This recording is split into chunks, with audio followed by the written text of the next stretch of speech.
ذرا تصور کریں، 12 رجب کا دن ہے، دوسرا جمعہ، فضا میں رحمت گھلی ہوئی ہے، آسمان کے دروازے کھلے ہوئے ہیں، فرشتے زمین پر اتر رہے ہیں، خاص بندوں کے نام لکھے جا رہے ہیں، اور اسی لمحے اگر آپ یہ سورت 7 بار پڑھ لیں تو اللہ سبحانہ و تعالیٰ آپ کو تنہا نہیں چھوڑتے۔ کہا جاتا ہے رسول کریم صلی اللہ علیہ وآلہ وسلم خود اس بندے کی شفاعت فرمائیں گے۔ سوچئے قیامت کی تپتی زمین اور نبی کریم صلی اللہ علیہ وآلہ وسلم کا سایہ، یہ کوئی کہانی نہیں، یہ نصیب کی پکار ہے۔ آج اگر یہ لمحہ ہاتھ سے نکل گیا تو کل صرف حسرت رہ جائے گی۔ آج 12 رجب دوسرے جمعے کے دن جو شخص مغرب سے پہلے یہ سورت صرف 7 بار پڑھ لیتا ہے، 80,000 حاجات پوری، دولت، عزت، شفا، اولاد، شادی، سب کچھ۔ لوگ اس دن کا انتظار کرتے ہیں، نصیب اور تقدیر بدل جائے گی۔ بے شک آزما لو۔ بسم اللہ الرحمن الرحیم۔ آج 12 رجب دوسرے جمعہ کے دن کا ایک ایسا خاص مجرب اور آزمودہ وظیفہ لے کر آپ کی خدمت میں حاضر ہوا ہوں۔ اگر آج آپ اس وظیفے کو بتائے گئے طریقے اور ترتیب کے مطابق پڑھ لیتے ہیں تو دولت بارش کی طرح آپ کے گھر پر برسے گی، دولت آپ پر فدا ہو جائے گی، آپ کی زندگی بدل جائے گی۔ لیکن شرط یہ ہے کہ وظیفے کو آپ نے صرف دیکھنا، سننا اور سمجھنا نہیں، بلکہ اس وظیفے کو سچے دل اور کامل یقین کے ساتھ پڑھنا بھی ہے، تب ہی آپ کو فائدہ ہوگا۔ جو شخص یہ وظیفہ پڑھ کر اللہ رب العزت سے ہاتھ اٹھا کر دعا مانگتا ہے تو اس کی دعا فوراً قبول ہو جاتی ہے۔ اگر آپ کو اس پوری دنیا کی سلطنت چاہیے، آج تک آپ کو جو نہیں ملا، آج اس وظیفے کو پڑھ کر دیکھ لیں۔ اس کو پڑھنے کے بعد آپ ہاتھ اٹھا کر جو بھی مانگو گے، آپ کے ہاتھ بعد میں نیچے آئیں گے، آپ کی دعا پہلے قبول ہوگی، اور دعا مانگنے کے فوراً بعد آپ اپنی آنکھوں سے معجزات دیکھیں گے۔ جو کچھ آپ نے اللہ سے مانگا ہوگا وہ فوراً آپ کو مل جائے گا۔ محترم ناظرین، یہ اللہ کا کلام ہے۔ قرآن مجید اللہ پاک کی کتاب ہے جس کو اللہ نے دنیا کے شروع ہونے سے پہلے سے لے کر آج تک اور تا قیامت تک اس کی حفاظت کا ذمہ خود لے رکھا ہے۔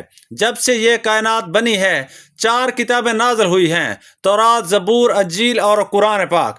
بقیہ جو کتابیں ہیں ان میں تبدیلی ہو چکی ہے، لیکن واحد قرآن مجید ایک ایسی کتاب ہے کہ جس کی حفاظت کا ذمہ خود اللہ نے لے رکھا ہے۔ میرا اللہ قرآن پاک میں ارشاد فرماتا ہے، میں جسے چاہوں عزت دوں، جسے چاہوں ذلت دوں، جسے چاہوں بیٹے دوں، جسے چاہوں بیٹیاں عطا کر دوں، جسے چاہوں دونوں ہی عطا کر دوں، جسے چاہوں کچھ بھی عطا نہ کروں، جس کے لیے چاہوں رزق کھول دوں، جس کا چاہوں رزق تنگ کر دوں۔ قرآن مجید کی ایک ایک آیت ایک ایک زبر زیر پیش حق ہے، سچ ہے، اور قرآن مجید میں اتنی برکت ہے، اتنی طاقت ہے کہ ایک مرتبہ اگر اس قرآن کو جو بھی اپنے سینے سے لگا لیتا ہے تو پھر اس دنیا کی کوئی ایسی چیز نہیں جو اس کو حاصل نہ ہوگی، اور اس کی دنیاوی تمام تر پریشانیاں ختم ہو جائیں گی۔ قرآن مجید اللہ کی سچی کتاب ہے، یہ اللہ کا پیغام اپنے بندوں کے نام ہے، اس سے ایمان بڑھتا ہے اور دلوں کے زنگ اترتے ہیں۔ قرآن مجید کی تلاوت کرنا باعث برکت اور ثواب ہے۔ رسول اللہ صلی اللہ علیہ وآلہ وسلم نے فرمایا، تم قرآن پڑھو، اس لیے کہ قرآن قیامت کے دن اپنے پڑھنے والوں کے لیے سفارشی بن کر آئے گا۔ ایک دوسری حدیث مبارکہ میں ہے کہ قرآن کی سفارش کو قبول کیا جائے گا۔ قرآن کو پڑھنے کے بعد اس کو اپنی عملی زندگی میں لانے والوں کے لیے بھی جھگڑا کرے گا اور نجات دلائے گا۔ رسول اللہ صلی اللہ علیہ وآلہ وسلم نے فرمایا، قیامت کے دن قرآن اور قرآن والے جو اس پر عمل کرتے تھے ان کو لایا جائے گا۔ سورت البقرہ اور سورت آل عمران پیش ہوں گی اور اپنے پڑھنے والوں کی طرف سے جھگڑا کریں گی۔ آپ صلی اللہ علیہ وآلہ وسلم نے یہ بھی فرمایا، تم میں سے سب سے بہتر وہ ہے جس نے قرآن پڑھا اور دوسروں کو پڑھایا۔ قرآن کو جو مضبوطی سے تھام لیتے ہیں تو اللہ تعالیٰ ان کو بلند کر دیتا ہے، وہ دنیا میں بھی عزت حاصل کرتے ہیں اور آخرت میں بھی جنت میں داخل ہوں گے۔ جو قرآن پاک کی تلاوت اور تعلیمات سے دور ہوتے ہیں اور اپنی زندگی اپنی مرضی اور چاہت سے بسر کرتے ہیں تو پھر ایسوں کو اللہ ذلیل و خوار کر دیتے ہیں۔ چنانچہ نبی اکرم محمد مصطفیٰ صلی اللہ علیہ وآلہ وسلم نے فرمایا، اللہ تعالیٰ قرآن مجید کی وجہ سے بہت سے لوگوں کا سر بلند فرمائے گا، اور بہت سوں کو ذلیل کرے گا۔ اور ہمارا آج کا عمل بھی قرآن کریم کی ایک سورت کے حوالے سے ہے۔ یاد رکھیے گا، یہ چند منٹ کا وظیفہ آپ نے لازمی پڑھنا ہے۔ یہ آج کا مجرب اور مستند عمل ہے۔ یہ آج کے دن کا ایک ایسا نایاب عمل ہے۔ آج وہ وظیفہ لے کر آیا ہوں جس سے لاکھوں لوگوں کی حاجتیں پریشانیاں دور ہو گئی ہیں، جس سے لاکھوں لوگوں نے فائدہ اٹھایا ہے۔ آج نصیب اور تقدیر بدلنے کا وقت ہے۔ یہ وقت ہاتھوں سے نکل گیا تو پورے سال کا پچھتاوا مقدر ہو جائے گا۔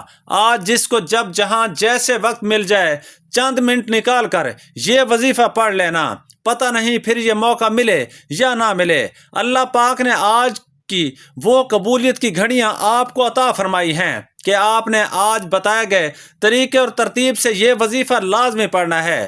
یہ دن اتنا قبولیت کا ہے کہ آج یہ وظیفہ پڑھنے والا پورے سال کی خوشیاں سمیٹ لیتا ہے۔ اگر آپ بھی صرف چند منٹ کے وظیفے سے پورا سال مصیبت، ڈپریشن، مایوسی سے جان چھڑانا چاہتے ہیں تو آج کا یہ وظیفہ کسی صورت مت چھوڑیے گا۔ آپ چاہے دنیا جہاں کے کسی بھی کونے سے تعلق رکھتے ہیں، جب بھی آپ کے ملک میں رجب کی 12 تاریخ دوسرے جمعے کا دن آ جائے تو آپ نے یہ وظیفہ کسی صورت نہیں چھوڑنا۔ آج آپ نے یہ وظیفہ لازمی پڑھنا ہے۔ آپ چاہے صبح نماز فجر کے بعد پڑھ لیں، چاہے تو نماز ظہر کے بعد پڑھ لیں، چاہے تو نماز عصر، مغرب، عشاء، کسی بھی وقت کسی بھی نماز کے بعد آپ یہ وظیفہ پڑھ سکتے ہیں۔ نہ وقت کی کوئی پابندی ہے، نہ جگہ کی کوئی قید ہے۔ آپ دکان پر ہیں، دکان پر پڑھ لیں، دفتر، کاروبار، سفر میں پڑھ لو، لیکن آج یہ وظیفہ کسی صورت مت چھوڑنا۔ تو آئیے ناظرین محترم، اب ہم جان لیتے ہیں کہ آپ نے یہ وظیفہ پڑھنا کیسے ہے۔ اب عمل کیا ہے؟ آج 12 رجب دوسرے جمعہ کا پورا دن، پوری رات آپ کے پاس موجود ہے۔ آپ کو جب جہاں جیسے وقت مل جائے، باوضو مصلی پر بیٹھ کر یا چلتے پھرتے، آپ نے سب سے پہلے نبی اکرم صلی اللہ علیہ وآلہ وسلم کی ذات مبارکہ پر 3 بار درود پاک پڑھنا ہے۔ درود پاک آپ کوئی سا بھی پڑھ سکتے ہیں۔ آپ مختصر اور آسان سے درود صلی اللہ علیہ وآلہ وسلم پڑھ لیں یا صلی اللہ علی محمد پڑھ لیں۔ بہتر ہے کہ آپ نماز والا درود ابراہیمی پڑھ لیں، کیونکہ درود ابراہیمی کی فضیلت و برکت سب سے زیادہ ہے۔ ایک بار حصول برکت اور ثواب کی نیت سے میرے ساتھ بھی پڑھیے گا۔ اللہم صلی علی محمد وعلی آل محمد کما صلیت علی ابراہیم وعلی آل ابراہیم انک حمید مجید۔ اللہم بارک علی محمد وعلی آل محمد کما بارکت علی ابراہیم وعلی آل ابراہیم انک حمید مجید۔ 3 بار درود پاک پڑھنے کے بعد آپ نے سب سے پہلے اپنے مقصد کی نیت کرنی ہے۔ بے شک ہر انسان کی حاجت، پریشانی، مصیبتیں الگ ہیں۔ جس کو جو چاہیے اپنے الفاظ میں نیت کرے۔